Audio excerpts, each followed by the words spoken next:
Украина, пусть и с огромными ограничениями, но получила от западных союзников право атаковать российскую территорию западным оружием. Пока речь идет только о той части Белгородской области, которая выступает непосредственным тылом Харьковской операции. В силе остается запрет на использование по российской территории ракет «Атакамс». Но все-таки это очень значимый шаг, о котором следует поговорить. Для кого-то это решение может быть удивительным. Ведь все последнее время и Европа, и США отвергали саму возможность, что дадут согласие на такие удары. Но на самом деле тут нет ничего неожиданного. Мы знаем, как работают подобные дискуссии. Сначала, среди прочих обсуждений, намечается тема: давайте дадим Украине танки, дальнобойные ракеты или самолеты. Тема эта яростно отвергается. Выходят по очереди все наши привычные спикеры: Шольц, Блинкен, иногда Макрон, и такие: никогда, ни за что мы такого не позволим. В нашу смену и на нашем веку такого не будет. Но тема сама никуда не уходит, а напротив закрепляется. И чем яростнее ее отвергают, тем чаще возвращаются к ее обсуждению.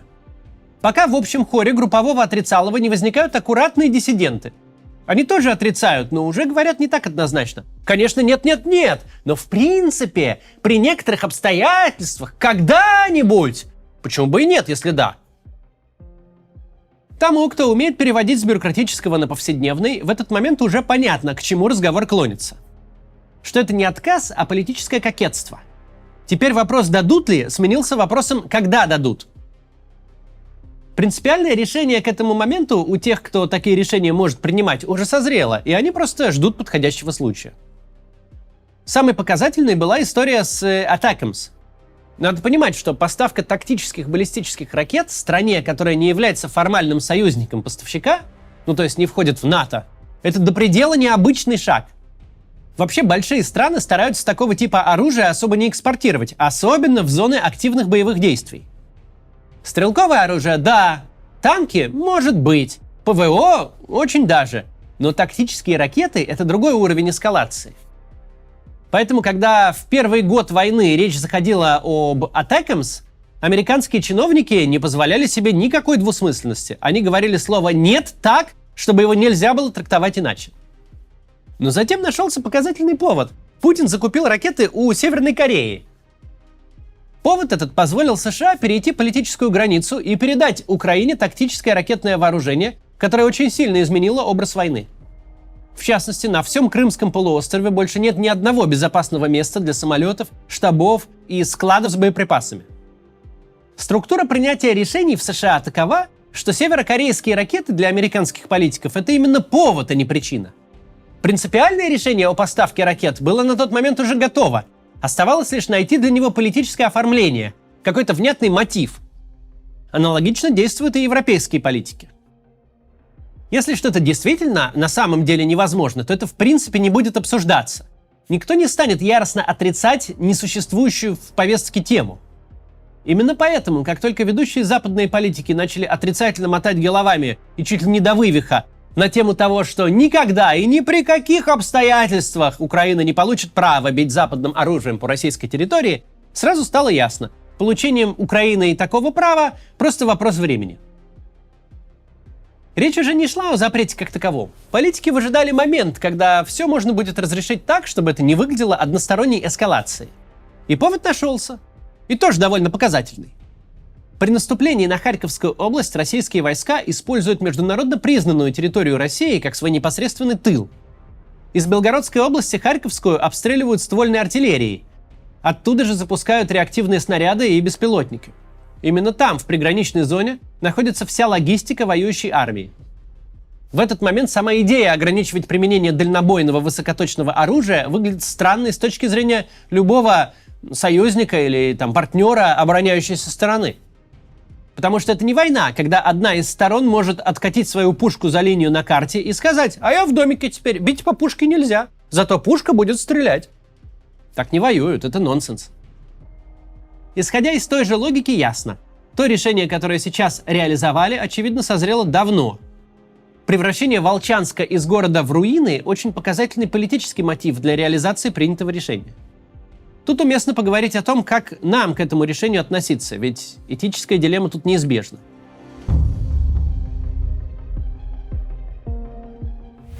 С одной стороны, никто из нас не сомневается, Украина ведет справедливую оборонительную войну. На нее напали. С другой стороны, Путин, развязав войну, привел ее на территорию России, и мы никак не можем радоваться тому, что по российской территории бьют разнообразным и мощным оружием. К сожалению, сделать тут ничего нельзя. Украина будет атаковать российскую территорию, и это неизбежно. Никакая сила в мире, никакие инструкции от западных союзников, ничто не способно ей сейчас в этом помешать. Атаки по российской территории – неизбежное следствие войны, развязанной у российских границ российским руководством. В такой войне вся территория противника – это его тыл. Там находится то, без чего война на фронте невозможна. От складов горюче-смазочных материалов до казарм и штабов. Там находятся аэродромы и точки запуска дальнобойного оружия. Нет вопроса, атакует ли Украина российские территории или нет. Атакует. Будут взрываться склады, военные предприятия, хранилища топлива. Будут падать боевые самолеты. Это все точно будет происходить. Теперь по российской территории стрелять будут не только советским вооружением, но и западным. Это опять же факт. Нам очень бы не хотелось, чтобы по России вообще стреляли. Но факт состоит в том, что это произойдет. К чему это приведет? С одной стороны, атак станет больше, с другой они станут точнее. Количество потерь российской военной техники и, к сожалению, солдат на российской территории увеличится. А вот количество жертв среди гражданских, скорее всего, снизится. Почему так может произойти? Разница между точкой У и Химарсом заключается в том, что прилет Химарса по центру Белгорода абсолютно исключен. Мы точно не знаем, но, скорее всего, у американцев есть техническая возможность подобного не допустить, еще на этапе программирования ракет. Но даже если нет, все понимают, если американские ракеты влетят в жилой дом в России, то новых ракет Украина не получит уже никогда. Западные союзники всю дорогу тщательно следили, чтобы их оружие не создавало рисков для гражданских. Мы знаем массу случаев гибели мирных людей от украинской артиллерии, от дронов и реактивных снарядов. Но пока ни разу не видели, чтобы, например, в Крыму, который западными ракетами утюжит давно и активно, был хотя бы намек на гражданские жертвы. Хорошо это или плохо, что по территории России теперь будут стрелять из западного оружия? Плохо. Плохо и то, что по России стреляют из советского оружия. Плохо, что по Украине стреляют из российского оружия. Война — это вообще очень плохо. Особенно такая бессмысленная и безумная война, которую развязал Путин против Украины ни зачем. Но война идет, и это факт. И мы вынуждены обсуждать те события, которые происходят.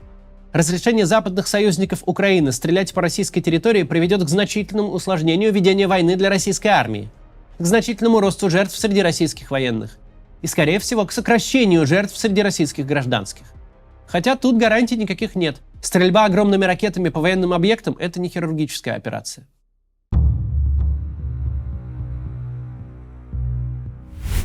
Мы понимаем, Путин сжился с войной, убедил себя, что может воевать вечно и что его режим в состоянии войны стабилен. Ему не нужно экспериментировать с ее окончанием, война для него – новая стабильность. Государственную машину готовят для вечной войны, для войны как нормы.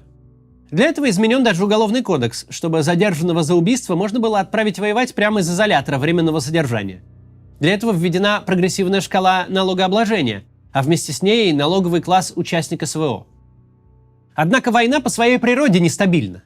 Эскалация идет независимо от желания сторон. Достаточно взглянуть назад и увидеть, какой путь прошли западные союзники за 27 месяцев. До начала полномасштабного вторжения существовал почти абсолютный консенсус – не давать Украине летальное оружие, чтобы не спровоцировать Путина на агрессию. Каски, бронежилеты, аптечки, сколько угодно, но даже стрелковое оружие было под негласным запретом, не говоря уж о бронетехнике. Теперь же Украина воюет американскими тактическими ракетами, и химарсы вот-вот полетят по российской территории в приграничье Харьковской области.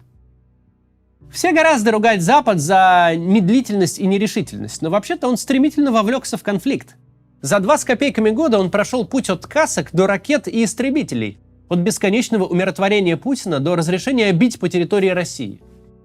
В отличие от Путина, который бросает в топку войны все, что есть в наличии, западные союзники Украины имеют гораздо большее пространство для эскалации.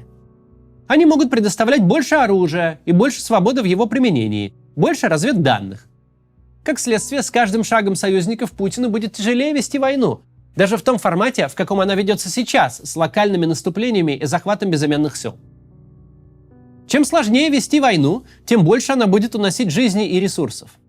тем больше усилий нужно предпринимать, чтобы снова не оказаться в позиции явно проигрывающего. Тратить больше денег, где-то искать больше людей, вновь вставать перед необходимостью мобилизации.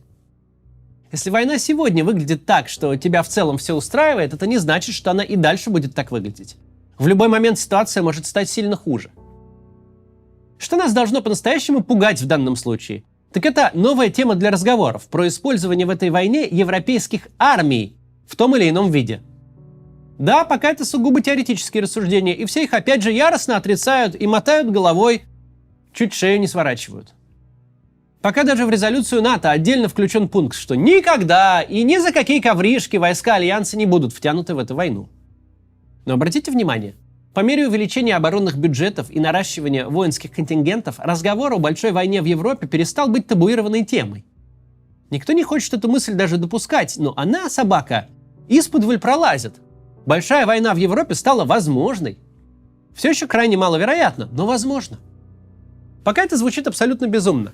Но просто вдумайтесь, в 24 году 21 века в самом центре Европы две армии общей численностью около 2 миллионов человек ведут войну, которой человечество не видывало 80 лет.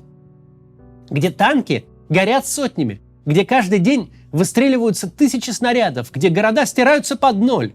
С обеих сторон летят тактические ракеты, земля горит под ударами РСЗО.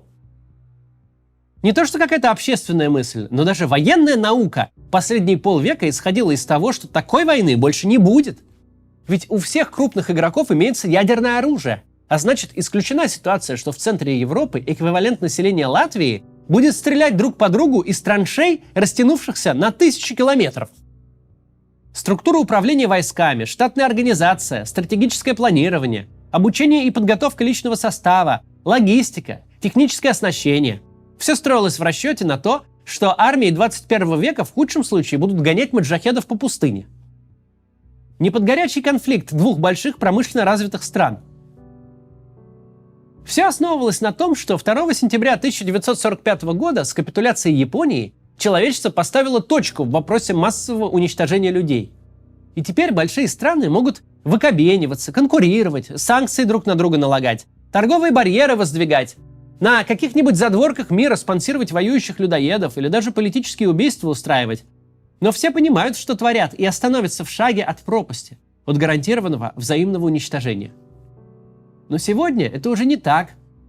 Путин не собирается останавливаться, а союзники Украины вынуждены заходить так далеко, как никогда не предполагали. Просто потому, что все понимают, нельзя отдать Путину Украину. Победа Путина – это не мир, а большая война в Европе. С одной стороны, все верно. Гопника нельзя умиротворить. Гопник, которому уступают и с которым пытаются договориться, только борзеет. Но с другой стороны, взаимная эскалация – это путь ровно к той большой войне, которой так стараются избежать. Сама по себе попытка усилить Украину достаточно, чтобы война не вышла за ее пределы – это дорога, по которой война эта из-за пределов Украины может выйти. Вывод тут не шибко веселый. Вывод тут, к сожалению, в том, что войну нельзя закрыть крышкой и оставить кипеть на отдельной плите. Чем дольше продолжаются боевые действия, тем больше шансов, что сегодняшние реалии с гибелью сотен человек в день мы будем вспоминать как светлое прошлое. Что та война, которая идет сейчас в учебниках будущего, вообще не будет считаться войной. Она будет считаться лишь прологом к чему-то гораздо худшему. Не очень позитивное завершение сегодня, но как есть.